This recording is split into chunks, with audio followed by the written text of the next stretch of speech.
दोस्तों, कई सालों बाद विदेश से लौटा पति रेलवे स्टेशन पर चाय पीने जाता है। तभी उसे एक जानी पहचानी आवाज सुनाई देती है। वो उसकी पत्नी थी जो अब स्टेशन पर चाय बेच रही थी।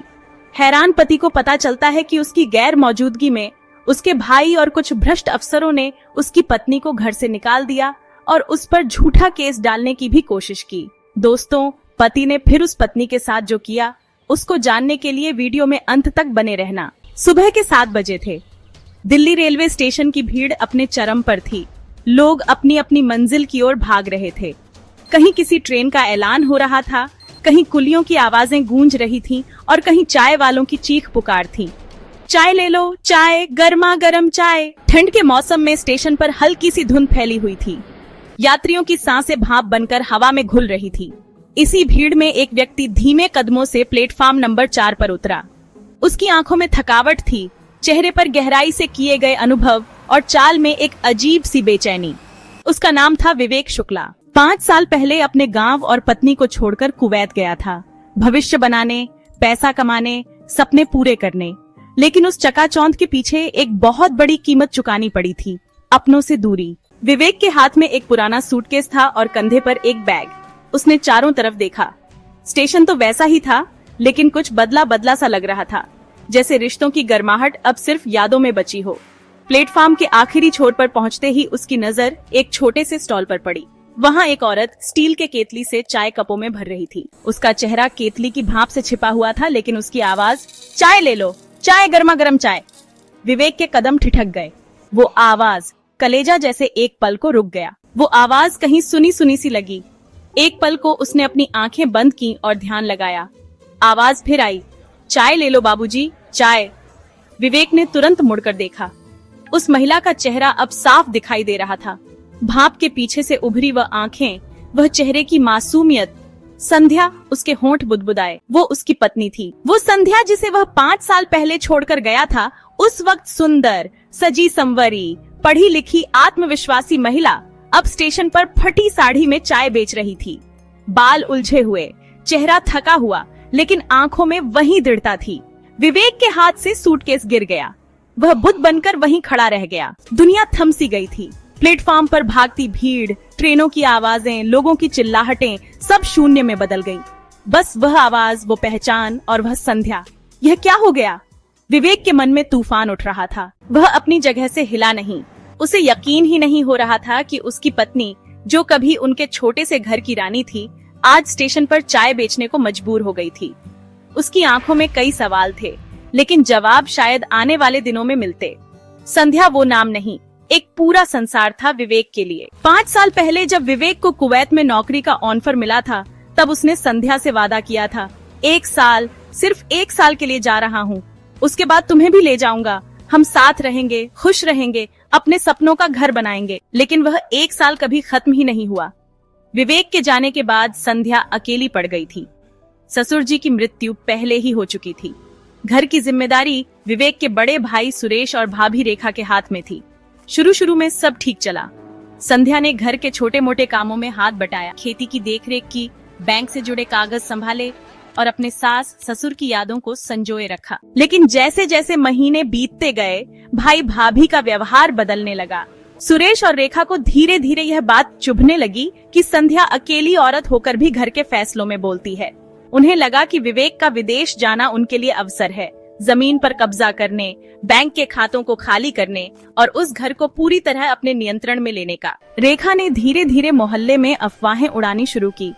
अब तो भाभी जी बहुत तेज हो गई हैं। देखना, एक दिन कोई तमाशा जरूर होगा। एक दिन की बात है, संध्या अपने मायके से लौट रही थी। थकी हुई थी, लेकिन मन में सुकून था कि उसने अपने पिता की तबीयत का हाल पूछा। घर पहुंची तो दरवाजा नहीं खुला। अब इस घर में तुम्हारा क्या काम? तुम तो मायके चली गई थी, अब वहीं रहो। विवेक को बार बार कॉल किए, मैसेज भेजे, लेकिन उधर से कोई जवाब नहीं आया।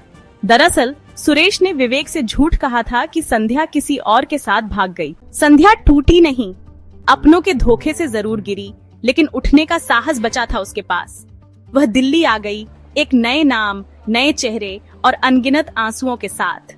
कुछ दिन मंदिर के पास बैठकर भीख मांगी। फिर स्टेशन के पास एक बूढ़ी औरत मिली जो चाय का छोटा सा ठेला चलाती थी। संध्या ने उससे कहा, मुझे काम दे दो, झाड़ू पहुंचा कर लूंगी, चाय बना लूंगी, बस इज्जत चाहिए, भीख नहीं। बूढ़ी औरत ने उसे काम दे दिया। धीरे धीरे संध्या ने चाय बनाना सीखा, ग्राहकों से बात करना सीखा, खुद को मजबूत बनाना सीखा। उसने उसी स्टेशन पर अपना छोटा सा चाय का ठेला खड़ा किया। वो दिन भर मेहनत करती थी और रात को एक झोपड़ी में सो जाती थी, लेकिन हर चाय के कप के साथ उसकी आंखों में एक सपना उबलता था।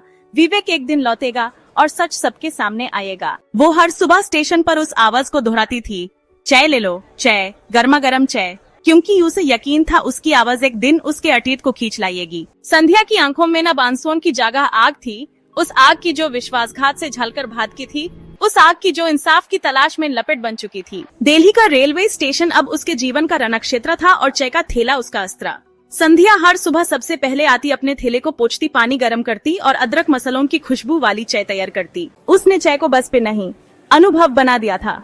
कुछ खास ग्राहक उसकी चाय के दीवाने हो गए थे, ऑटो वाले, कूली, टिकट चेकर और यहाँ तक कि कुछ ऑफिस के कर्मचारी भी। वो उन्हें देखकर मुस्कुराती, लेकिन उसकी मुस्कान में जो खालीपन था वो सिर्फ बहुत ध्यान देने पर ही महसूस हो सकता था। उसी स्टेशन पर एक और महिला काम करती थी, सरिता। वो कैंटीन में सफाई करती थी। एक दिन दोपहर में बारिश हो गई और सरिता भीगती हुई संध्या के थैले के पास आ गई। सरिता बहन, एक कप गरम चाय मिलेगी, उधर ही सही, तनख्वाह कल मिलेगी। संध्या ने बिना कुछ कहे कप भर दिया। उस दिन से दोनों के बीच एक खामोश रिश्ता बन गया। सरिता ने संध्या की छुपी को समझा और संध्या ने सरिता की गरीबी को। रेलवे स्टेशन पर कुछ गुंडों का एक गैंग था जो ठेले वालों से हफ्ता वसूलता था। वे आए और बोले, गैंग मेंबर, अगर यहाँ चाय बेचनी है तो हर हफ्ते 500 रुपए देने होंगे।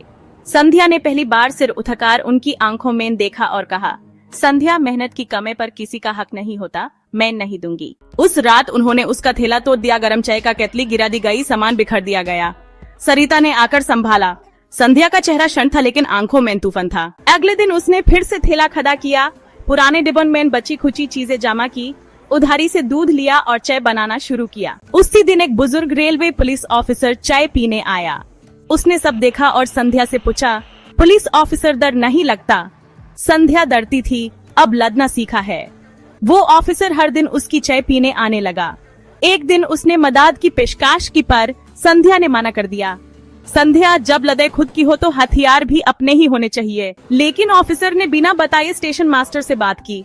एक महीने बाद संध्या को थैले की अनुमति मिल गई। अब गुंडे कुछ नहीं कर सकते थे। एक शाम जब संध्या थैला समेत रही थी, सरिता एक डाक लिफाफा लेकर आई। सरिता, तेरे नाम आया है, कुवैत से, विवेक नाम लिखा है। संध्या के हाथ कांप गए। 5 साल बाद उस नाम का कोई निशान मिला था। वो चिट्ठी धीरे धीरे खोली और शब्दों की जगह आंसू बहने लगे।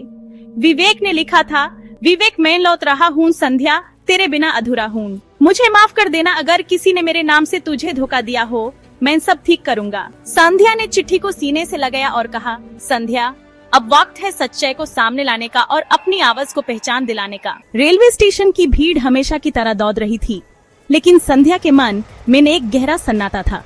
उसके हाथ में वो चिट्ठी थी जो विवेक ने कुवैत से भेजी थी। इतने सालों के बाद जब उसने खुद को एक मजबूती से खड़ा कर लिया था, तब उसका अतीत लौट रहा था। लेकिन ये वापसी केवल एक रिश्ते की नहीं, बल्कि उन अनसुलझे सवालों की भी थी जिन्हें उसने बरसों तक सीने में दबा रखा था। संध्या ने चिट्ठी को कई बार पढ़ा, हर शब्द को चूसकर समझने की कोशिश की। उसमें लिखा था कि विवेक ने कोई तलाक नहीं दिया, उसने संध्या को कभी छोड़ा ही नहीं था। उसने बताया कि विदेश भेजने वाले एजेंट के संपर्क में रहते हुए किसी ने उसके नाम से झूठे दस्तावेज बनाए थे। विवेक ने लिखा था, विवेक, मैंने तुझसे बात करने की लाख कोशिश की, पर किसी ने तुम्हारा नंबर बदल दिया। जब भी पैसे भेजे वो लौटा दिए गए। मुझे शक था, पर दूर देश में फांसा था। अब सब छोड़कर वापस आ रहा हूँ। संध्या की आंखों में आंसू थे, लेकिन दिल में सवाल, क्या ये सब झूठ था?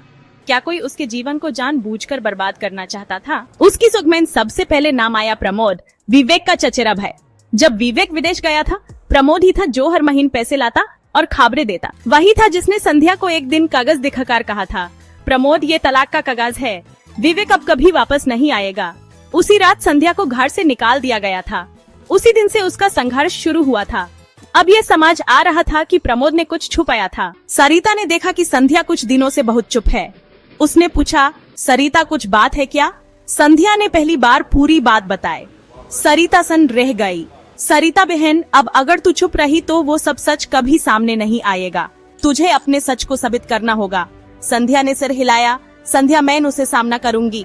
अगर प्रमोद ने धोखा दिया है तो अब वो नहीं बचेगा। संध्या ने फैसला किया कि वो अपने पुराने गांव जाएगी। वहीं प्रमोद अभी भी जमीनों का मालिक बनकर बैठा था। 5 सालों से उसने संध्या के नाम की जमीन और घर को अपने नाम करवा लिया था।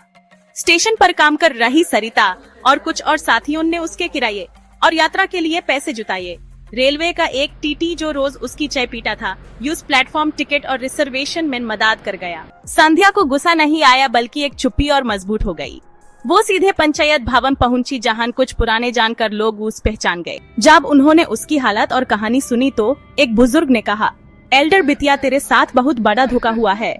हम पंचायत रखवाएंगे, तू सच सबके सामने ला। अगले दिन गांव में पंचायत बुलाई गई। गांव के हर कोने से लोग आए। प्रमोद घमंड से कुर्सी पर बैठा था। संध्या ने चिट्ठी दिखाए, सबूत रखे, एजेंट की रसीदें दिखाए और कहा, संध्या, मेरे पति ने कभी तलाक नहीं दिया। ये सब झूठ था और इस झूठ के पीछे जिसने मुझे घर से बेघर किया, इस अब जवाब देना होगा। प्रमोद चुप था, लेकिन जब बुजुर्ग ने उसे सवाल किया तो उसके चेहरे से पसीना टपकने लगा। गाउन सन था, लोग फुसफुसाने लगे, धोखेबाज, ये तो पाप किया है इसने। पंचायत ने फैसला सुनाया, संध्या को उसका घर, जमीन और सम्मान वापस मिलेगा।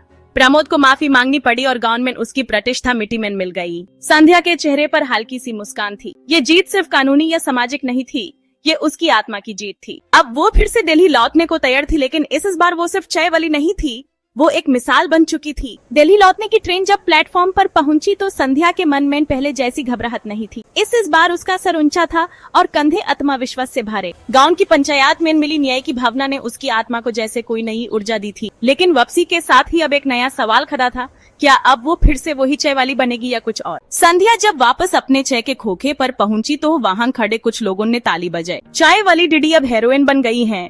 रेलवे के कुछ अधिकारी जो पहले संध्या को केवल एक गरीब महिला समझकर नजरअंदाज करते थे, अब खुद उसे हाथ मिलाने आए। आपने साबित कर दिया कि सच्चाई की जीत होती है।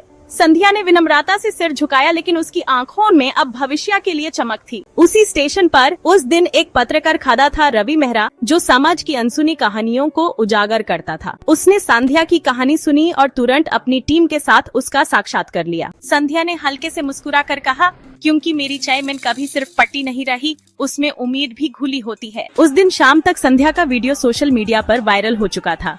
दिनों में दिल्ली के अन्य रेलवे स्टेशनों से भी न्योते आने लगे कि संध्या वहां उम्मीद की चाय नाम से स्टॉल लगाए। कई संस्थाओं ने उसे सम्मानित किया। सरिता और अन्य साथियों की मदद से उसने स्टेशन के बाहर एक छोटा सा कैफे खोलने का फैसला किया, जिसमें वह महिलाओं को रोजगार दे सके। उसकी योजना थी हर प्याली चाय के साथ एक नई शुरुआत। एक दिन जब वह अपने कैफे का उद्घाटन कर रही थी, भीड़ में खड़ा एक व्यक्ति उसकी ओर देखता रहा। जब संध्या की नजर उस पर पड़ी तो उसका दिल एक क्षण को रुक गया। वह था विवेक। विवेक आगे आया, आंखें नम थी। संध्या, अब मेरी कोई जगह है तेरे जीवन में? संध्या ने क्षण भर को आंखें बंद की, फिर बोली, जो जगह तूने छोड़ी ही नहीं थी उसके लिए लौटना क्यों नहीं होगा? चारों तरफ तालियां गूंज उठी, कैमरे चमक उठे। कुछ महीनों बाद दिल्ली के 3 रेलवे स्टेशनों पर कैफे संध्या नाम से उम्मीद और आत्मबल का प्रतीक बन चुके आउटलेट्स खुल चुके थे। वहां काम करने वाली अधिकतर महिलाएं वही थीं जो कभी समाज की उपेक्षा झेल चुकी थी। संध्या ने अपने जीवन को सिर्फ संघर्ष से नहीं, सेवा और सम्मान से परिभाषित किया था। उसने यह साबित कर दिया था कि अगर इरादे मजबूत हो तो एक चाय वाली भी समाज की दिशा बदल सकती है। अब संध्या सिर्फ एक नाम नहीं थी, वह एक आंदोलन बन चुकी थी। विवेक उसके साथ था, लेकिन वह अब उसके सहारे नहीं बल्कि उसकी प्रेरणा से जुड़ा था। स्टेशन पर बैठी एक नई महिला जब पहली बार कैफे संध्या की चाय पीती थी तो उसके चेहरे पर उम्मीद की रेखा खींच जाती थी, क्योंकि वहाँ की हर प्याली कहती थी, तू भी कर सकती है। संध्या की कहानी अब सिर्फ एक महिला की नहीं रही थी, वह एक प्रतीक बन चुकी थी। स्टेशन से शुरू हुआ संघर्ष अब पूरे शहर में चर्चा का विषय था, लेकिन जैसे जैसे शोहरत मिलती गई, चुनौतियां भी नई शक्ल में सामने आने लगी। एक दिन संध्या के पास स्थानीय विधायक का फोन आया। उसने बड़े आदर से कहा, आपके जैसे लोग हमारे क्षेत्र का गौरव है। मैं चाहता हूँ आप अगली बार हमारे साथ मंच साझा करें। संध्या चुप रही। उसे समझ आ गया था कि उसका नाम अब सिर्फ चाय से जुड़ा नहीं रहा, वह अब एक संभावित राजनीतिक चेहरा भी बन चुका था। सरिता ने धीरे से कहा, दीदी, यह लोग आपकी मेहनत को वोट में बदलना चाहते हैं।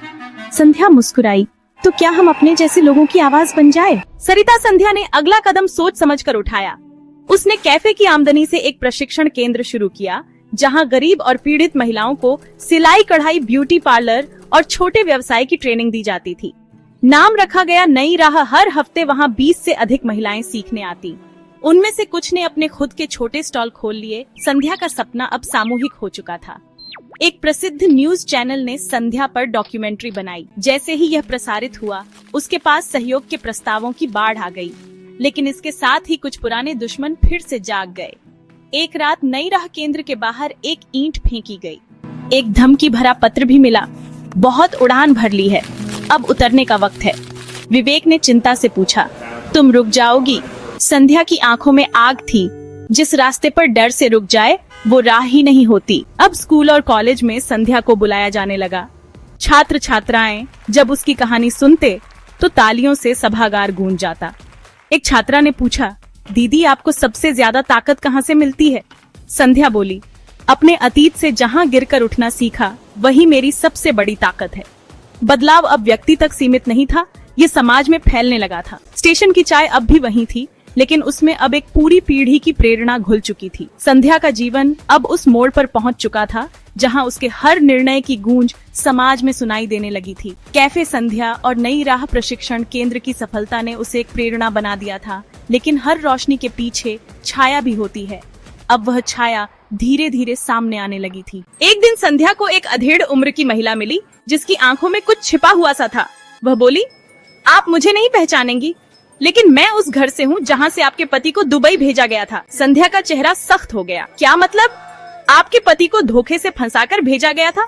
और यह सब एक बड़े गैंग का हिस्सा था जिसमें स्थानीय विधायक का भी हाथ था। संध्या को एक झटका लगा। जो सच अब तक छुपा था वह सामने आ रहा था। विवेक ने पहली बार खुलकर संध्या से अपने विदेश के अनुभव साझा किए। कैसे उसे झूठे वादों से एक कंस्ट्रक्शन कंपनी में भेजा गया, जहाँ उसे काम के नाम पर बंधुआ बना दिया गया। मैं लौट तो आया, लेकिन वह डर, वह बेबसी आज भी मेरे भीतर चुपती है। संध्या का खून खौल उठा। अब यह केवल उसका संघर्ष नहीं था, यह उसके परिवार और हजारों गरीब लोगों की कहानी थी, जो नौकरी के सपने में सब कुछ गंवा चुके थे। संध्या ने निश्चय किया कि वह अब चुप नहीं बैठेगी। उसने मीडिया में खुलकर इस गिरोह का पर्दाफाश किया। वह विधायक के घर के सामने धरने पर बैठ गई, अपने साथ उन कई पीड़ितों को लेकर जिनके घर के जवान दुबई, ओमान, सऊदी जैसी जगहों पर फंस चुके थे। स्टेशन पर चाय बेचने वाली महिला अब एक आंदोलन की नेता थी। उसे धमकियां मिली, कैफे पर छापा पड़ा, ट्रेनिंग सेंटर को सील करने की कोशिश की गई। लेकिन इस बार संध्या अकेली नहीं थी, हजारों लोग उसके साथ खड़े थे। सोशल मीडिया पर जस्टिस फॉर माइग्रेंट्स ट्रेंड करने लगा। पत्रकार रवि ने उसकी स्टोरी को राष्ट्रीय चैनल पर दिखाया। अब प्रशासन हरकत में आ गया था। एक हफ्ते के भीतर सरकार ने इस मामले में सीबीआई जांच की घोषणा कर दी। विधायक को पूछताछ के लिए बुलाया गया। उसके सहयोगियों को हिरासत में लिया गया। विवेक ने संध्या से कहा, तुमने मेरे जैसे कई विवेकों को आज आवाज दी है। संध्या की आंखों में आंसू थे, लेकिन वे आंसू दुख के नहीं, संकल्प के थे। अब लड़ाई अंतिम दौर में थी, लेकिन संध्या जानती थी कि यह सबसे कठिन चरण है। स्टेशन पर चाय की प्याली। दोस्तों, देखिए एक साधारण नागरिक की दृढ़ इच्छा शक्ति कैसे व्यवस्था को झुकने पर मजबूर कर सकती है। जज ने संध्या को कोर्ट में बुलाकर सार्वजनिक रूप से सराहा। पूरा मीडिया इसे संध्या मॉडल कहने लगा। एक महिला द्वारा शुरू किया गया जन आंदोलन जिसने तस्करी के जाल को तोड़ा। प्रधानमंत्री कार्यालय से पत्र आया, भारत सरकार आपको नारी शक्ति सम्मान से सम्मानित करना चाहती है। दिल्ली में राष्ट्रपति भवन में आयोजित समारोह में जब संध्या को बुलाया गया तो उसकी आंखों में अतीत की धुंध और वर्तमान की चमक एक साथ झलक रही थी। मंच से नीचे बैठे लोग खड़े होकर तालियां बजा रहे थे। विवेक उसके साथ था, हाथ में वही पुराना कैमरा जिसकी वजह से वह दुबई गया था। लेकिन अब वह कैमरा कहानियां बनाता था, दूसरों के हक और संघर्ष की। संध्या ने अब नई राह को पूरे राज्य में फैलाने की योजना शुरू की। अलग अलग शहरों में ट्रेनिंग सेंटर्स, कैफे और काउंसलिंग सेंटर बनने लगे। उसकी कहानी स्कूलों के पाठ्यक्रम में पढ़ाई जाने लगी। रेलवे स्टेशन पर अब भी एक चाय की दुकान थी, कैफे संध्या, जहां युवा लड़कियां चाय बनाती, पढ़ती और सपने देखती। संध्या अक्सर वहां जाती और नई लड़कियों से कहती, यहाँ सिर्फ चाय नहीं बनती बेटा, यहाँ आत्मनिर्भरता की भाप उठती है। एक शाम जब संध्या प्लेटफॉर्म पर बैठी थी, एक छोटी बच्ची आई और बोली, आंटी मैं भी आप जैसी बनना चाहती हूँ। संध्या ने मुस्कुराते हुए कहा, तुम मुझसे भी बड़ी बनोगी, क्योंकि अब तुम्हारे रास्ते हमने साफ कर दिए हैं।